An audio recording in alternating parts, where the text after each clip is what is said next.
Livro A Arte de Bem Morrer, São Roberto Bellarmino. Capítulo 11. Do 11º preceito da arte de bem morrer, que é o sacramento da confirmação. Depois do batismo, segue o sacramento da confirmação, do qual podemos tirar muitos ensinamentos para viver e morrer bem, tanto quanto tiramos do batismo.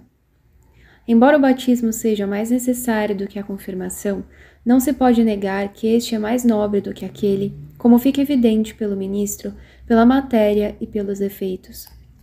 Pelo ministro, porque o do batismo é um sacerdote ou diácono, ou qualquer cristão batizado conforme a necessidade. O ministro ordinário da confirmação é o bispo, ou no máximo, por uma dispensa especial do Papa, um sacerdote. A matéria do batismo é a água natural. A matéria da confirmação é o óleo precioso misturado ao bálsamo consagrado pelo bispo. O efeito do batismo é a graça e o caráter que se requer para engendrar uma criança espiritual, conforme diz São Pedro, como criancinhas recém-nascidas, desejai o leite legítimo e puro, que vos vai fazer crescer na salvação. O efeito da confirmação é a graça e o caráter requerido para criar um soldado de Cristo, que deve combater contra os inimigos invisíveis, de acordo com o que diz São Paulo, pois a nossa luta não é contra o sangue e a carne, mas contra os principados, as potestades, os dominadores deste mundo tenebroso, os espíritos malignos espalhados pelo espaço. Por fim, depois do batismo, um pouco de sal é colocado na boca da criança. Na confirmação, um pequeno sopro é dado sobre o confirmado, de modo que o soldado de Cristo aprenda a lutar, não ferindo, mas padecendo. Mas para entender melhor qual é o dever daquele que foi crismado, ou seja, do soldado de Cristo, devemos considerar que os apóstolos receberam a confirmação no dia de Pentecostes. Pois os apóstolos não foram propriamente confirmados pelo sacramento da crisma, mas receberam de Jesus, que é o príncipe e chefe de todos os sacerdotes, os efeitos do sacramento sem o sacramento. Eles receberam 3 dons, a sabedoria, a eloquência e a caridade, no mais alto grau, assim como o dom dos milagres, que era muito útil para converter as nações infiéis à verdadeira fé. Estes dons foram simbolizados pelas línguas de fogo que desceram sobre eles no dia de Pentecostes, enquanto um som de um vento poderoso for ouvido ao mesmo tempo. A luz do fogo simboliza a sabedoria, o calor, a caridade, a forma de línguas, a eloquência e o som do vento, o dom de milagres. O sacramento da confirmação que nós recebemos não traz consigo o dom de línguas nem o dom de milagres, já que não eram necessários para o aperfeiçoamento dos apóstolos, mas para a conversão dos infiéis. Porém, traz consigo os dons espirituais da sabedoria e da caridade, que é paciente e benfazeja.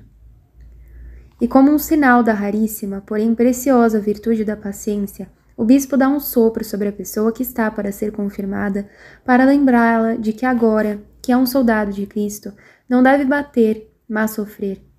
Não deve machucar os outros, mas suportá-los. No combate cristão, ele não luta contra inimigos visíveis, mas invisíveis. Por isso, Cristo, nosso grande comandante, lutou e venceu, derrotando os espíritos dos ares ao ser pregado na cruz. Assim lutaram os apóstolos que imediatamente após confirmados foram levados sob severos golpes e bofetadas ao conselho de judeus. Eles saíram da sala do grande conselho cheios de alegria por terem sido achados dignos de sofrer afrontas pelo nome de Jesus. A graça da confirmação, portanto, tem isto como efeito. Quando um homem é injustamente injuriado, não deve pensar em revanche, mas deve se regozijar por ter sofrido a injúria por amor à justiça.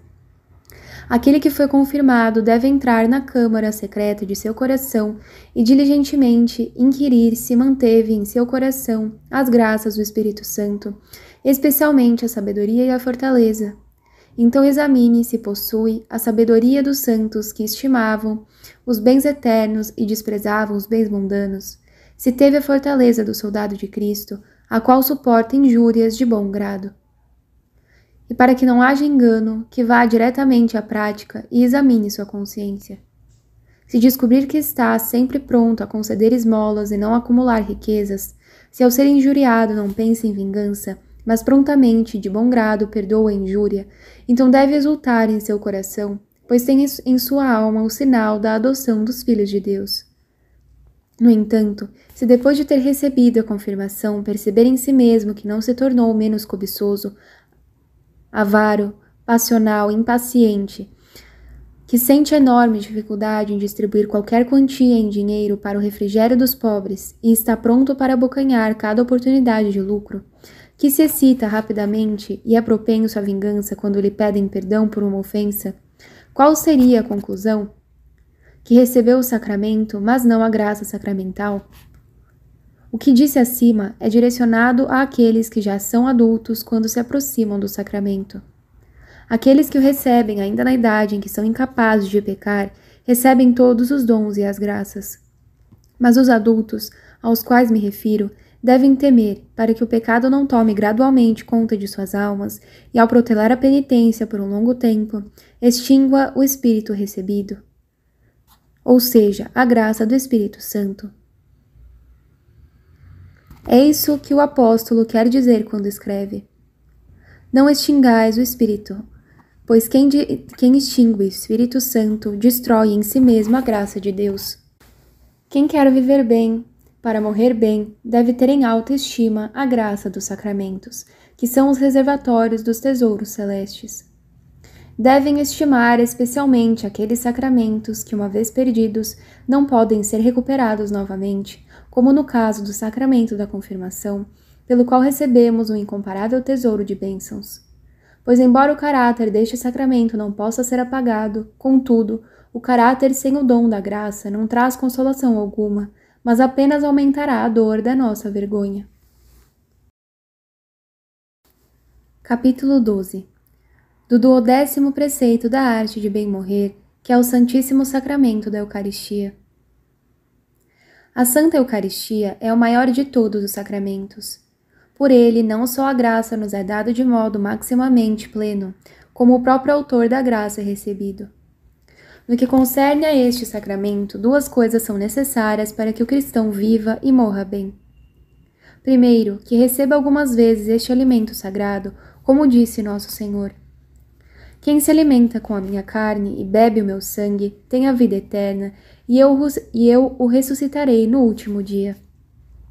Segundo, que receba dignamente este alimento excelente com a preparação e dignidade necessária para tal, como nos adverte o apóstolo em sua carta aos Coríntios. Aquele que o come e bebe, sem distinguir o corpo do Senhor, come e bebe a sua própria condenação. Mas a questão é: com qual frequência devemos receber este alimento e qual preparação é suficiente para nos aproximarmos dignamente deste banquete celeste? No que concerne ao primeiro ponto, houve muitos costumes na Igreja Católica. Na Igreja primitiva, os fiéis recebiam frequentemente a Santa Eucaristia. Por esta razão, São Cipriano, em seu sermão sobre a oração dominical, explica que as palavras "o pão nosso de cada dia nos dai hoje" estão relacionadas à Santa Eucaristia e ensina que este sacramento deve ser recebido diariamente, a não ser que algo de força maior nos impeça de recebê-lo. Mas depois, quando a caridade esfriou, muitos passaram a protelar suas comunhões por anos. Então o Papa Inocêncio III decretou que ao menos uma vez ao ano, na Semana Santa, o fiel, tanto homem quanto mulher, está obrigado a receber a Santa Eucaristia. Mas a opinião comum entre os doutores, que parece ser muito piedosa e louvável, é a de que o fiel deve se aproximar do banquete divino todos os domingos e nos dias de festas e solenidades litúrgicas.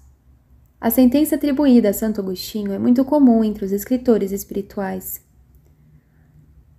Receber a Eucaristia diariamente não é algo que louvo nem censuro, mas aconselho e exorto a todos que a recebam todos os domingos. Esta sentença se encontra no livro dos Dogmas Eclesiásticos. Embora não seja de Santo Agostinho, mas de um autor mais antigo, não contradiz o pensamento do santo doutor. Em sua carta a Januário, Epístola 118, diz que não reprova o parecer dos que aconselham a comunhão diária, nem dos que defendem a comunhão mais rara. Muito menos reprovo os que tomam o caminho do meio e ensinam que a comunhão não deve ser tão frequente que se comungue diariamente, nem tão espaçada que se demore meses e anos para fazê-lo, mas aos domingos e dias de festas solenes, em reverência a Cristo e seus santos. Também foram adeptos desse parecer São Jerônimo e São Tomás de Aquino, assim como tantos outros santos e prudentes doutores. São Jerônimo, em seu comentário à Epístola aos Gálatas, explica a respeito do 4º capítulo. Embora seja legítimo mantermos um jejum perpétuo, rezarmos incessantemente ou solenizar perpetuamente o dia de domingo com a alegria em receber o corpo e o sangue de nosso Senhor, para os judeus não é legítimo imolar um cordeiro. Quanto à preparação que deve ser feita para se receber dignamente tão grandioso sacramento, a fim de recebê-lo para nossa salvação e não para nossa condenação, requer-se, primeiramente, que a alma esteja viva, em estado de graça, e não esteja morta, em estado de pecado mortal. Por esta razão que é chamado de alimento, e é dado na forma de pão, porque a comida pertence somente aos vivos e não aos mortos. Quem come deste pão viverá eternamente, diz São João, pois a minha carne é verdadeiramente uma comida e o meu sangue verdadeiramente uma bebida. O Concílio de Trento acrescenta que para uma digna preparação e recepção não basta que o indivíduo em estado de pecado mortal se contente apenas com a contrição, mas deve expiar seus pecados através do sacramento da penitência, se tiver a oportunidade de se confessar. Mais ainda, porque este sacramento não é apenas comida, mas também um medicamento. O melhor e mais salutar medicamento contra todas as doenças espirituais causadas pelo pecado. É necessário que o doente queira sua saúde e libertação de todas as doenças de seus vícios, especialmente dos capitais, como a luxúria, avareza, soberba e etc. Santo Ambrósio ensina no 5º livro sobre os sacramentos que a Santa Eucaristia é um remédio. Aquele que está ferido requer medicação. E estamos feridos porque estamos sob pecado. E o remédio é este sagrado e venerável sacramento. E São Boaventura diz: aquele que se reputa digno, considere que é ele quem mais precisa deste medicamento, pelo tanto que está doente.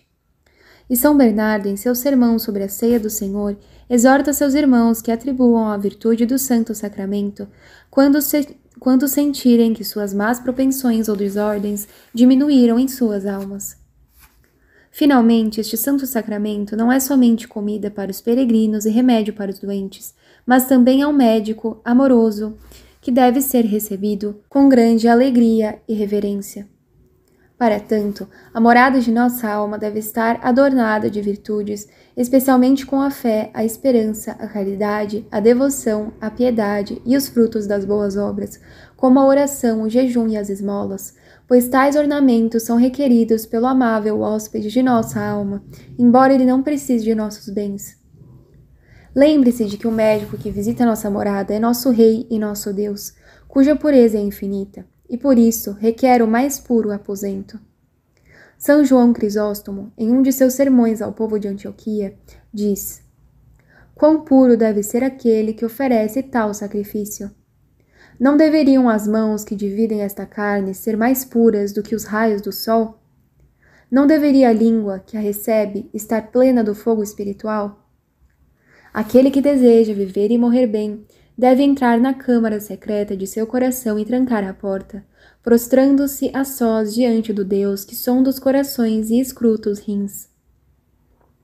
Ao se recolher, deve considerar atentamente com qual frequência e com qual preparação recebe o corpo do Senhor.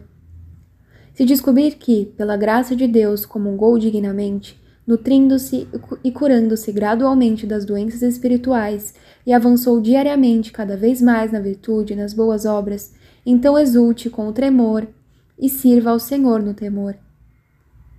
Não é um temor servil, mas um temor casto e filial.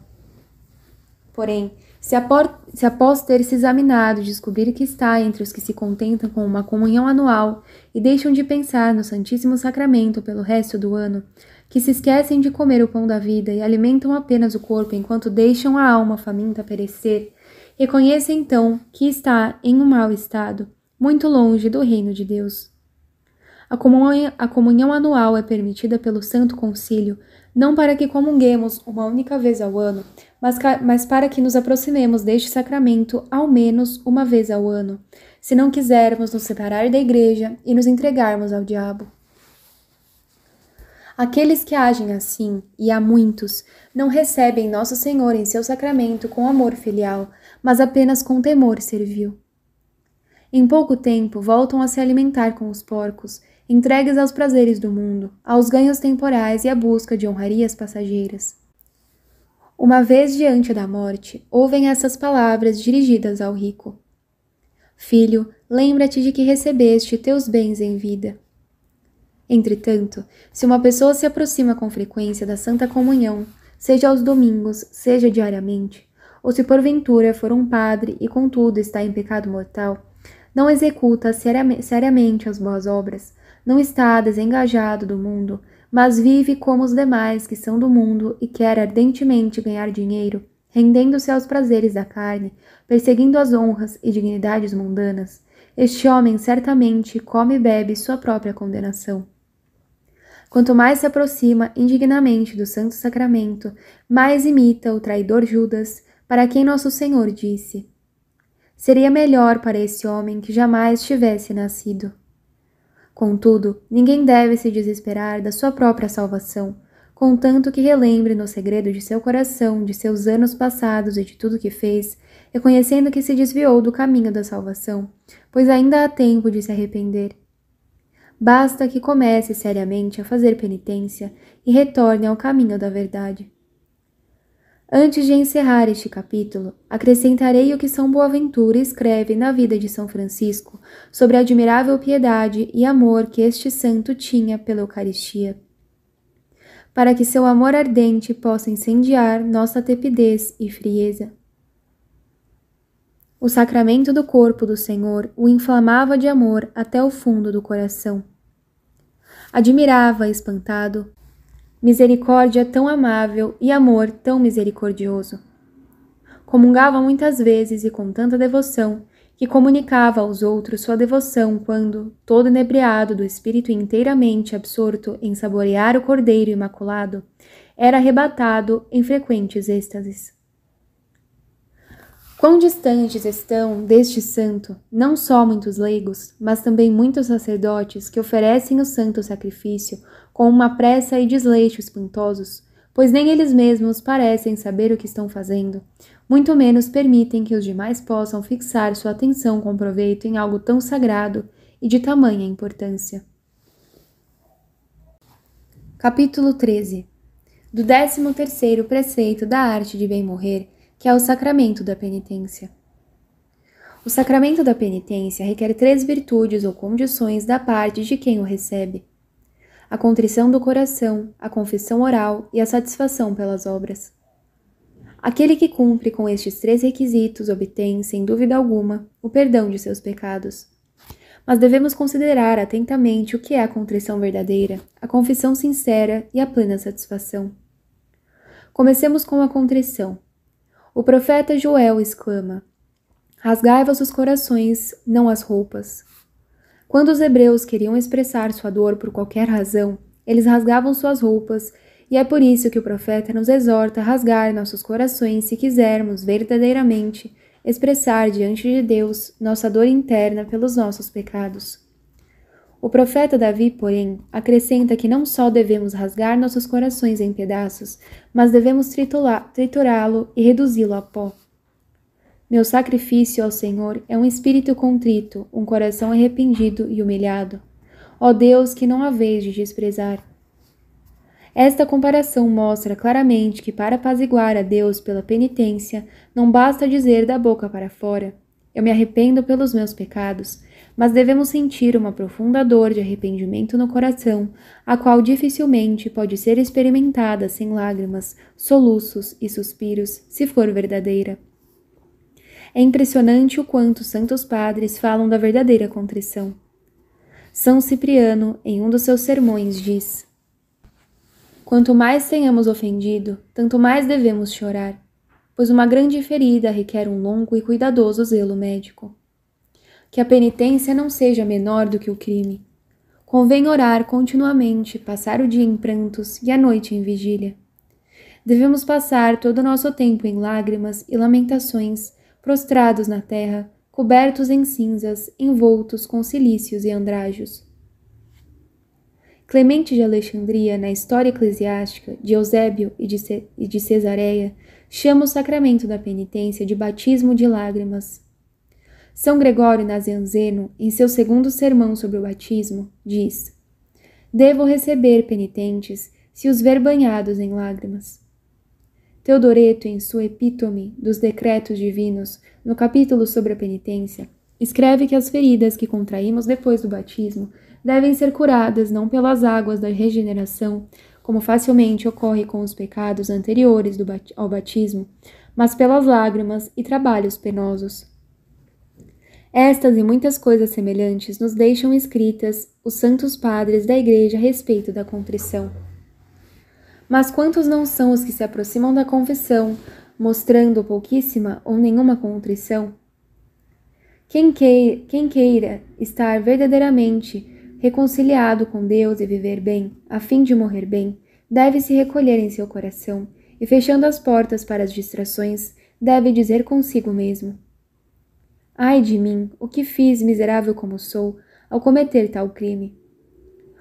Ofendi a este Pai tão amoroso, provedor de todas as coisas boas, que me amou tanto, que me encheu de graças, benefícios e tantas outras provas deste amor, reconhecíveis não só em mim mesmo, mas nos outros.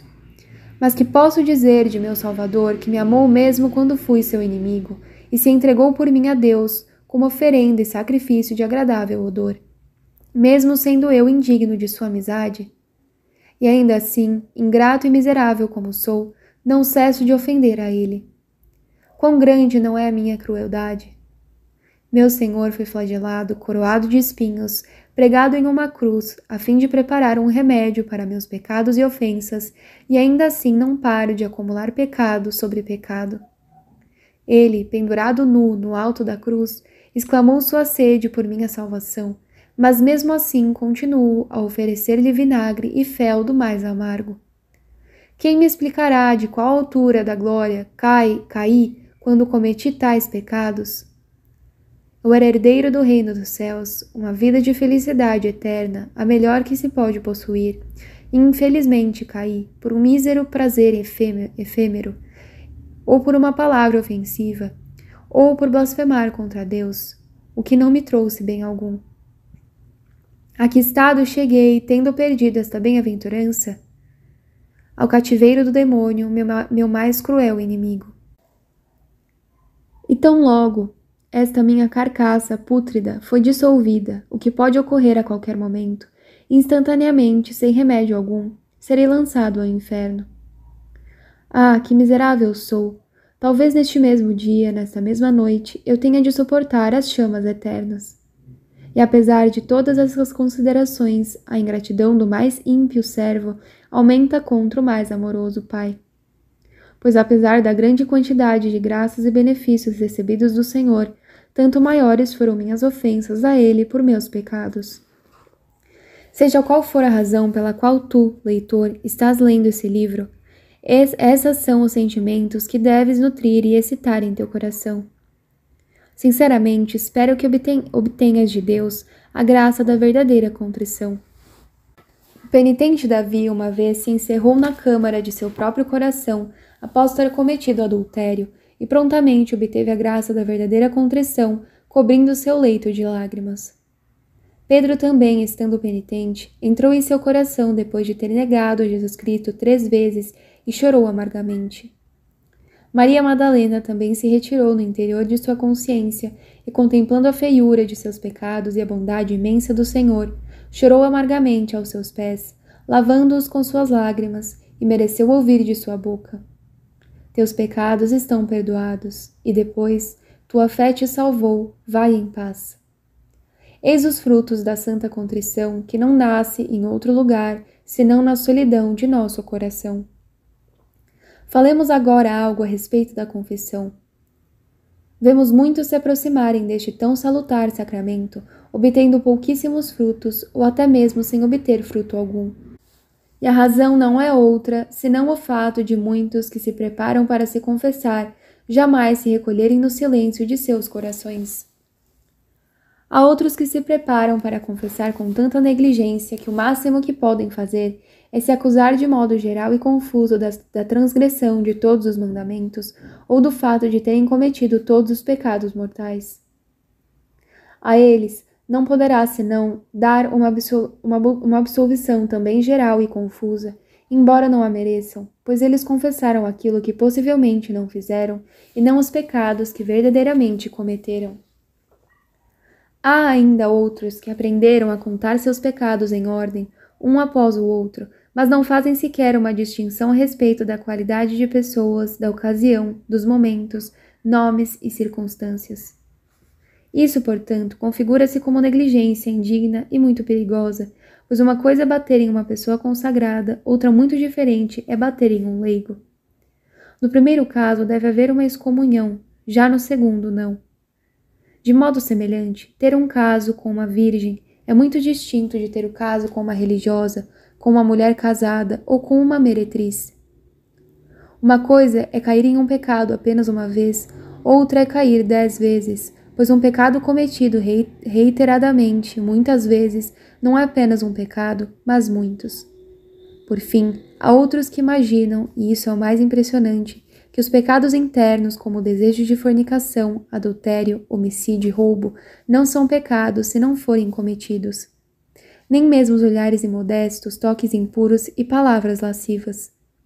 E mesmo assim, nosso Senhor disse: todo aquele que olhar para uma mulher com o desejo de possuí-la, já cometeu adultério com ela em seu coração.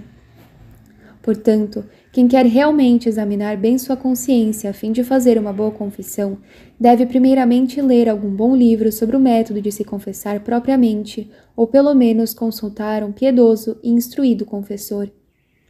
Depois, deve se retirar na solidão de seu coração e, sem precipitação alguma, deve examinar de forma séria e acurada sua consciência, seus pensamentos, desejos, palavras e ações, assim como suas omissões.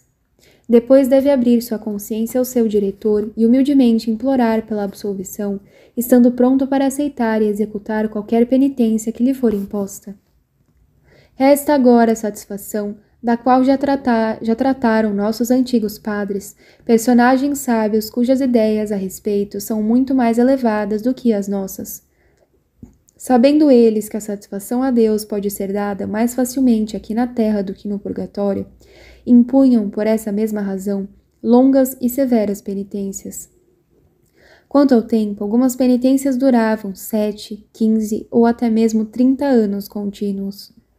Algumas chegavam a durar a vida inteira do penitente. Quanto à natureza das penitências, geralmente impunham jejuns e longas orações, outras vezes chegavam a proibir o uso de banhos, penteados, roupas suntuosas, jogos, divertimentos teatrais e etc. Enfim, quase toda a vida dos penitentes consistia em tristeza e luto. Darei um exemplo a seguir. No 10º Concílio de Toledo, lemos que um bispo de Braga, chamado Potâmio, que cometeu um pecado de impureza com uma mulher, por vontade própria se trancou em uma prisão e se penitenciou por 9 meses. Depois disso, confessou seu pecado ao Concílio de Bispos por escrito, implorando por penitência. Sabemos, no entanto, que o concílio decretou que passasse o resto da vida em penitência, advertindo-lhe que fora tratado de modo incomensuravelmente mais humano e misericordioso do que as antigas leis e a severidade dos antigos padres permitiam. Mas agora somos tão fracos e delicados que jejuamos a pão e água por alguns dias, recitamos os salmos penitenciais e as litanias durante algum tempo, damos algumas esmolas aos pobres e achamos essas obras severas o suficiente para purgarmos nossos enormes crimes e ofensas.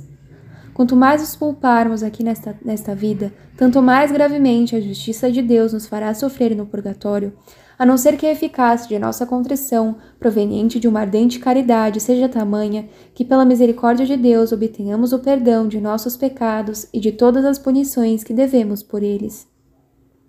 Um coração verdadeiramente contrito e humilde excita infalivelmente a compaixão de Deus, nosso Pai. Por isso, grande é a sua doçura e bondade, com a qual vai de encontro ao filho pródigo, arrependido para abraçá-lo, beijá-lo e dar-lhe o anel da paz, enxugando suas lágrimas e enchendo-lhe de lágrimas de alegria, mais doces do que o mel.